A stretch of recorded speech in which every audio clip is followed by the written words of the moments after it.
4 కదా అనుకోవచ్చు. కాదు, 5 కొట్టుకొచ్చాయి. ఈ 5ట్లో ఒకటి ప్రకాశం బ్యారేజ్ని దాటి వెళ్ళిపోయింది. కానీ మిగిలిన 4 ప్రకాశం బ్యారేజ్ని ఢీకొన్నాయి. ఈ నేపథ్యంలో 67, 68, 69 ఈ 3 గేట్లకు సంబంధించి ఎటువంటి ప్రమాదం తలెత్తిందో మనందరం చూసాం. అదంతా తెలిసిందే కదా, ఇష్టం అనుకోవచ్చు. కానీ ఇప్పుడు అసలు విషయం ఏంటంటే, ఇదిగో మీరు విజువల్లో చూస్తున్నారు. ప్రస్తుతం ఈ బోటు ఒకటే కనిపిస్తోంది, కానీ ఇది మొత్తం 4 బోట్లు ఉన్నాయి. ఒకటి ఇటువైపు, ఒకటి అటువైపు, ఇలా మొత్తం 4 బోట్లు. ఈ 4 బోట్లు కూడా దీంట్లో 2 పెద్దవి. అసలు ఈరోజు మనం మాట్లాడుకోబోతున్న విషయాన్ని నేను ఒకసారి క్లియర్ చేసే ప్రయత్నం చేస్తాను. ఈ బోట్ల వెలికితీతకు సంబంధించి ఎందుకు ఆలస్యం అవుతోంది, జరిగిందేంటి, జరుగుతోందేంటి, జరగబోయేదేంటి, వీటన్నిటి గురించి మాట్లాడుకుంటూ ప్రపంచవ్యాప్తంగా, దేశవ్యాప్తంగా కొన్ని ఘటనలు, కొన్ని అంశాలను స్పృశిస్తూ అలా టచ్ చేస్తూ వీటి గురించి మాట్లాడుకునే ప్రయత్నం చేద్దాం.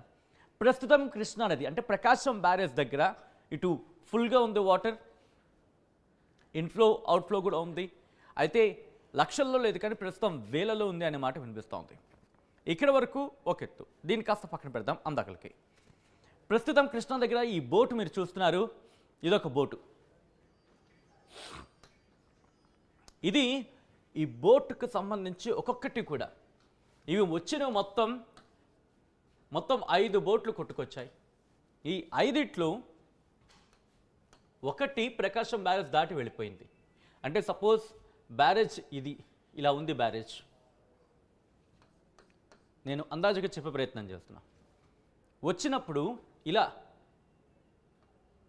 1, 2, 3, 4, 5 ఇలా కొట్టుకొచ్చినవి. ఒకటి ఆ ప్రవాహం దాటికి, ఎందుకంటే దాదాపు 11 లక్షల క్యూసెక్ల వాటర్ మనకి వచ్చింది.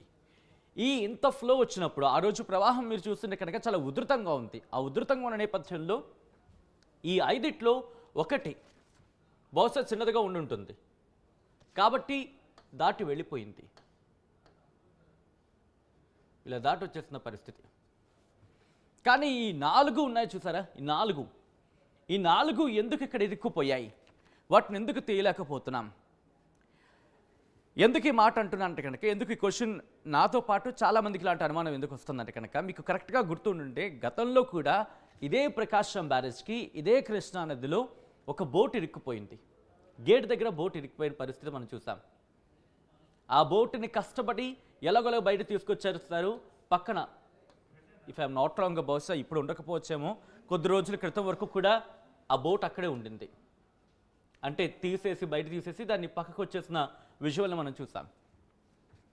ప్రస్తుతం ఇదే అనుమానం రేగుతోంది. అప్పుడు తీయగలిగిన ఆ బోటు అంతా బహుశా కరెక్ట్ మీ ఫైమ్ రాంగ్ ఒక 2-3 రోజుల్లోనే తీసేశారనుకుంటాను. ఇప్పుడు ఎందుకు ఇంత ఆలస్యం అవుతుంది అనే అంశానికి సంబంధించి క్వశ్చన్ మార్క్ వినిపిస్తోంది. ఇక్కడ ఒక విషయాన్ని గుర్తు చేయాలనుకుంటున్నా. ఇప్పుడు ప్రెసెంట్ ఉన్న ఈ బోట్లు ఒక 2 బోట్లు మాత్రం. ఈ 4 ఉన్నాయి కదా, ఈ 4ట్లో ఇక్కడ నేను రాస్తున్నాను. ఇదిగో ఇలా 4 ఉన్నాయి కదా, 4ట్లో 2 భారీవి. భారీ అంటే ఎంత అని అనుకోవచ్చు. దాదాపుగా 40 టన్నులు ఉన్నాయి. 40 టన్నుల బరువు. 40 టన్ అంటే 1000 కేజీలు. అంటే అర్థం చేసుకోవచ్చు ఎన్ని కేజీలు ఉంటుంది అనేది. సో మీకు అర్థమైపోయి ఉంటుంది. ఇప్పటికీ 40 టన్నులు అలాంటివి 2 ఉన్నాయి. వీటికి తోడు ఈ 4ట్లో 2 40 టన్నులు ఉంటే మిగతా చిన్నవి ఉన్నాయి. మిగతావి భారీవి కాదు, కానీ కాస్త చిన్నవి. ఇవి కూడా ఉన్నాయి. ఒకసారి నేను ఇది క్లియర్ చేస్తున్నాను. ఇది క్లియర్ చేసి విజువల్ నేను మీకు వెళ్ళే ప్రయత్నం చేస్తాను. అప్పుడు మళ్ళీ మీ దగ్గరికి వస్తాను. ఇది గుర్తుపెట్టుకోండి, 2 చిన్న వాటిని గుర్తుపెట్టుకోండి. ఈ 2 చిన్న వాటిని గుర్తుపెట్టుకొని విజువల్ నేను కంటిన్యూ చేస్తున్నా. ఇదిగోండి. ఐ రిక్వెస్ట్ టీమ్ ఒక్కసారి మనం ముందుకు వెళ్ళే ప్రయత్నం చేద్దాం. నెక్స్ట్ విజువల్స్ని కంటే చూపించే ప్రయత్నం చేద్దాం. ఇది ప్రకాశం బ్యారేజ్ దగ్గర ఇరుక్కుపోయింది. ఇక్కడ ఆపండి. ఓకే. మీరు ప్లే చేయండి ఫస్ట్ నుంచి ఈ విజువల్ని. నేను ప్రాసెస్ చేసి ఫస్ట్ నుంచి ప్లే చేయండి. రిక్వెస్ట్ ఫస్ట్ నుంచి ప్లే చేయండి. సో ఇగో ఒక్కసారి ఇక్కడ ఆపి ప్రయత్నం చేస్తున్నాను. సో దట్ ఇక్కడ మీరు చూస్తే కనుక ఇది చాలా పెద్ద పడవ. అయితే ఇక్కడ విషయం ఏమైందంటే కనుక, ఇక్కడ మనకు ఒక పడవ కనిపిస్తుంది కదా, ఇది ఒకటి కూడా 40 టన్నులు ఉంటాయి. 40 టన్నులు. ఒక్కసారి మీరు చూడొచ్చు, 1 2 3, దాదాపు 3 గేట్లు కూడా 3 గేట్లు అంత ఉంది యాక్టింగ్. ఇది మీరు చూస్తే కూడా 3 గేట్లంతా వెడల్పు ఉంది ఒక్కొక్కటి కూడా. ఇక్కడ మీరు చూస్తే దీనికి కనెక్టివిటీగా ఇదిగోండి, ఇక్కడ మీరు చూస్తే చిన్న ఉన్నాయి, ఇరుక్కుపోయాయి ఇలా. ఐ థింక్ ఇది ఇంకోటి, ఇది ఇంకో పెద్దది, ఇది కూడా దాదాపు 2, ఇది ఇంకోటి, ఇది కూడా 40 టన్నుల వరకు ఉండొచ్చు అనేది ఒక అంచనా. ఇదొక పడవ, ఇది ఇంకోటిది, ఈ 2. ఇక్కడ ఏం జరిగిందంటే కనుక మీరు అబ్జర్వ్ చేస్తే ఇక్కడ ఇదిగోండి, ఇది ఆల్రెడీ కూరుకుపోయింది. సో ఇది ప్రకాశం బ్యారేజ్కి సంబంధించి వాటర్ ఇలా ఫ్లో అవుతోంది. అయినప్పుడు దీనికి ఇరుక్కుపోయి ఇంకా చిన్న పడవలు, మనం ఇందాక మాట్లాడుకున్నాం 2 చిన్న పడవలు, అవి దీనికి ఉండిపోయాయి ఇలా. సో దీనికి కూడా నేను జస్ట్ ఇక్కడ ఇమాజినేషన్గా చూపించే ప్రయత్నం చేస్తాను. అంటే ఎగ్జాక్ట్గా ఇలా ఉందని కాదు, ఇంకొక పడవ. సో ఇప్పుడు దీన్ని బయటకు తీయడానికి శ్రమించాల్సి వస్తుంది. గతంలో ఇరుక్కుపోయిన పడవ చిన్నదది, దాదాపుగా ఒక గేటుకి మాత్రమే, ఒక గేటుకి ఇలా గేట్ ఉంది కదా ఇక్కడ, ఈ గేటు దగ్గర మాత్రమే ఇరుక్కుపోయిన పరిస్థితి. దాన్ని ముక్కలు చెక్కలు చేసి ఎలాగో బయటకు తీసుకొచ్చేసి పక్కన పడేసారు, పక్కన పెట్టేసిన పరిస్థితి. అంటే దాన్ని ఎలాగోలాగా తీశారు, గేటుకి పెద్ద డ్యామేజ్ కాకుండా జాగ్రత్త పడ్డారు. కానీ ఈసారి వచ్చినవి మాత్రం 40 టన్నులు ఉన్నాయి ఒక్కొక్కటి. మనకు అందుతున్న సమాచారం ప్రకారం ఏంటంటే ఇవి కూడా వీటిని సాధారణంగా ఉత్తరాంధ్రలో మీరు ఆ బీచ్ వైపు వెళ్తే కనుక వాళ్ళు ఒక మాట అంటుంటారు, తవ్వోడా అని మాట వింటూ ఉంటారు. అదేంటిది కొత్త మాట వినిపిస్తున్నారు ఇప్పుడు ఏంటి అనుకుంటున్నారు కదా. తవ్వోడా అంటే డ్రెడ్జింగ్ చేస్తుంది, సముద్రంలో ఉన్న ఇసుకను తీసుకొచ్చి బయట వేస్తూ ఉంటుంది అన్నమాట. సముద్రంలో ఇసుకను తీసుకొచ్చి బయట వేస్తూ ఉంటుంది, ఎందుకంటే ఇసుక కోరుకుపోతూ ఉంటుంది కాబట్టి. సో అటువంటి ప్రొసెసర్ అది భారీ యంత్రాలతో చేస్తూ ఉంటుంది. సో ఇక్కడ కూడా ఈ పడవలు మీరు చూస్తున్నారు, ఇవి కూడా కృష్ణానదిలో ఉండే ఇసుకను తీసుకొస్తూ ఉంటాయనేది ఇక్కడ మనకి వినిపిస్తున్నమాట. సో అంత పెద్ద భారీ పడవలు. నేను ఎందుకు మీకు ఉదాహరణ చెప్తున్నానంటే ఈ పడవలు ఏవైతే 2 బోట్లు ఇరుక్కున్నాయో వీటి కెపాసిటీ ఏంటి, వీటి క్యాపబిలిటీ ఏంటి, ఎందుకు లేట్ అవుతుందంటే కనుక 40 టన్నుల కెపాసిటీ. ఎందుకు 40 టన్నుల కెపాసిటీ అంటే ఇటువంటి భారీ పనులు చేస్తూ ఉంటాయి. అటువంటి భారీ యంత్రాంగం సంబంధించి అటువంటి భారీ బోట్లు ఇప్పుడు ప్రకాశం బ్యారేజ్కి అడ్డంగా నిలిచిపోయాయి, అడ్డంగా ఉండిపోయాయి. ఆ స్థాయిలో ఉండడం వల్ల గేట్ కూడా మీరు చూస్తే కనుక కొన్ని ప్రదేశాలు అయితే ముక్కలు ఇంత లంప్స్ బయటపడ్డ విజువల్స్ చూసాం. ప్రస్తుతం ఇదే పరిస్థితి. ఇక్కడి నుంచి కాస్త ముందుకెళ్ళే ప్రయత్నం చేస్తున్నాం. ఇదిగోండి, ఇక్కడ మీకు లాంగ్ వ్యూలో మీకు అనిపిస్తోంది. సో ఆ పడవల గురించి మనం మాట్లాడుకున్నాం, దానికి ఇరుక్కున్న చిన్న బోట్ల గురించి కూడా మాట్లాడుకున్నాం. ఇప్పుడు గతంలో ఏం జరిగింది, ఇప్పుడు ఏం జరుగుతోంది, రేపొద్దు ఏం జరగచ్చు, అసలు కాపాడడం సాధ్యమా కాదా, ఇవన్నీ కూడా మాట్లాడుకునే ప్రయత్నం చేద్దాం. ఇప్పుడు నేను ఆ పాయింట్కి వస్తున్నా. ఇంతవరకు మనం పెద్ద బోట్ల గురించి మాట్లాడుకున్నాం, వీటికి ఇంటర్లింక్గా ఉండిపోయిన ఆ పడవల గురించి మాట్లాడుకున్నాం. ఇప్పుడు వీటి ఆపరేషన్స్ గతంలో ఏం జరిగింది, దాదాపు ఇది 6వ రోజు, correct me if I'm wrong.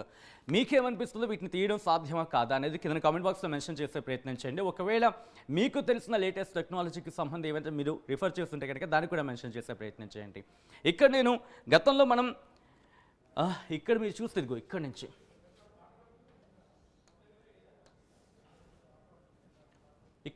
భారీ క్రేన్స్తో ఇక్కడి నుంచి ఆపరేషన్తో ఇదంతా ఆపరేషన్ చేస్తున్నారు. ఇక్కడి నుంచి ఆపరేషన్ చేస్తున్నారు. ఫస్ట్ ఏం చేశారంటే భారీ క్రేన్లు, నేను కరెక్ట్గా జరిగిన ప్రొసీజర్కి సంబంధించి మీ ముందు వచ్చే ప్రయత్నం చేస్తాను. ఫస్ట్ ఏంటంటే భారీ క్రేన్లు ఉపయోగించారు. భారీ క్రేన్స్ను ఉపయోగించి దీన్ని బయటకు తీసుకొచ్చే ప్రయత్నం చేశారు. ఆ తర్వాత భారీ క్రేన్స్ ఉపయోగించే ప్రయత్నం చేశారు. ఆ తర్వాత ఏం జరిగిందంటే కనుక ఇక్కడ నుంచి ఎయిర్ బెలూన్, తెలుగులో రాసే ప్రయత్నం చేస్తున్నా, ఎయిర్ బెలూన్ కూడా ఉపయోగించారనే మాట వినిపిస్తోంది. దీంతో పాటు డైవింగ్ టీం వచ్చింది, వాటిని కట్ చేసే ప్రయత్నం చేస్తుంది. పీసీఆర్ ఒక్కసారి ఆ విజువల్తో రెడీగా ఉండండి. ఈ పాయింట్ ఎక్స్ప్లెనేషన్ వెళ్ళిపోయిన తర్వాత ఒకసారి ఆ స్కూబా డైవింగ్ టీం కూడా వచ్చింది. ఆపరేషన్ కూడా మీ ముందు ఉంచే ప్రయత్నం చేస్తాను.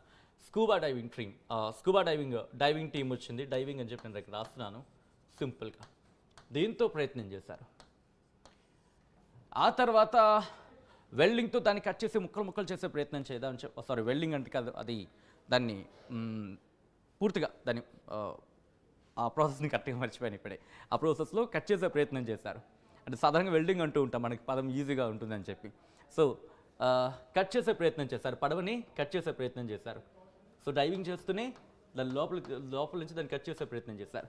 దీని తర్వాత మళ్ళీ కూడా ఇక్కడ కాకినాడ బృందం ఇప్పుడు రంగంలోకి దిగింది. కాకినాడ బృందం కచ్లూరి ప్రమాదం మీకు గుర్తునే ఉంటుంది. కచ్లూరి ప్రమాదంలో పడవను బయటకు తీసుకొచ్చిన టీం ఏదైతే ఉందో అది కూడా ఇప్పుడు రంగంలోకి దిగింది. సో ఇలా ఇంత జరుగుతున్నా ఎందుకు బయటకు రావట్లేదు? ఇది ఫస్ట్ క్వశ్చన్. ప్రస్తుతం ఇవన్నీ కూడా ప్రయత్నాలు జరిగాయి. అయితే భారీ క్రేన్లు తీసుకొచ్చారు, అది రాలేదు ఎందుకంటే వెయింగ్ కెపాసిటీ ఎక్కువైంది. రెండోది ఎయిర్ బెలూన్స్ తీసుకొచ్చారు, అక్కడ కూడా అటువంటి సమస్య వచ్చింది. టెక్నికల్ కొన్ని ఇష్యూస్ ఫేస్ చేయాల్సి వచ్చింది. డైవింగ్ టీం వచ్చింది, వాటిలో డైవ్ చేసింది, ఆ తర్వాత వెళ్ళే ప్రయత్నం చేసింది, కానీ కట్ చేసే ప్రయత్నం చేసింది. కానీ అయినప్పటికీ అది అవుతోంది, కానీ అది సక్సెస్ రేట్ చాలా తక్కువ వినిపిస్తోంది. దిగిన తర్వాత అర్థమైంది కాస్త ఇబ్బందికర వాతావరణం ఎందుకు అనేది ముందు ప్రయత్నం చేస్తాను ముందు. తర్వాత కాకినాడ బృందం ఇప్పుడు రంగంలోకి దిగితే వాటి ప్రయత్నం చేస్తోంది. సో ఇక్కడ విజువల్ నేను మీకు చూపించే ప్రయత్నం చేస్తాను. ఒక్కసారి ఇదిగోండి, ఐ రిక్వెస్ట్ ఫస్ట్ నుంచి వెళ్దాం. ఇదిగో ఎస్, మీరు చూస్తే ఇదిగో డైవింగ్ టీం వచ్చింది. డైవింగ్ టీం వచ్చిన తర్వాత వాళ్ళు అంత ఎక్విప్ రెడీ అవుతున్నా, విజువల్స్ చూస్తున్నారు. ప్లీజ్ సార్ విజువల్ కంటిన్యూ చేయండి, నేను పాస్ చేసుకుంటాను. సో ఇక్కడ మీరు చూస్తే కనుక అదిగో వాళ్ళు వెనకాల ఒక ఆక్సిజన్ సిలిండర్ వేసుకుంటున్నారు. మీరు చూస్తే కనుక ఈ ఆక్సిజన్ సిలిండర్ని ఓకే ఇదిగోండి, ఇది ఆక్సిజన్ సిలిండర్.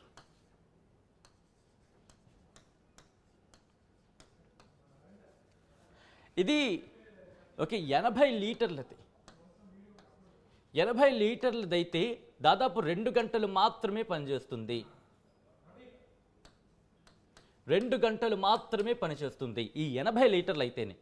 ఇక్కడ మనకు వినిపిస్తుంది ఏంటంటే కనుక ఈ స్కూబా డైవింగ్కి వెళ్ళిన వాళ్ళు దాదాపుగా ఎక్కువసేపు ఉండలేకపోయారు వీళ్ళు.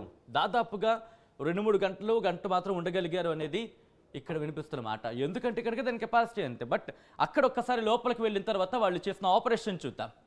ఒకసారి వాళ్ళు లోపలికి వెళ్ళిన తర్వాత వాటిని కట్ చేసే ప్రయత్నం చేశారు. అక్కడ మంటలు కూడా వస్తాయన్నమాట. వాటిని ఆ విజువల్ని కూడా మీ ముందు ఉంచే ప్రయత్నం చేస్తుంది ఆర్టీవీ. ఇదిగోండి, ఇదిగో ఆ విజువల్ అయితే వాళ్ళు లోపల అక్కడికి వెళ్ళిన తర్వాత వాళ్ళు ఆ మిషన్ సాయంతో కట్ చేసే ప్రయత్నం చేశారు.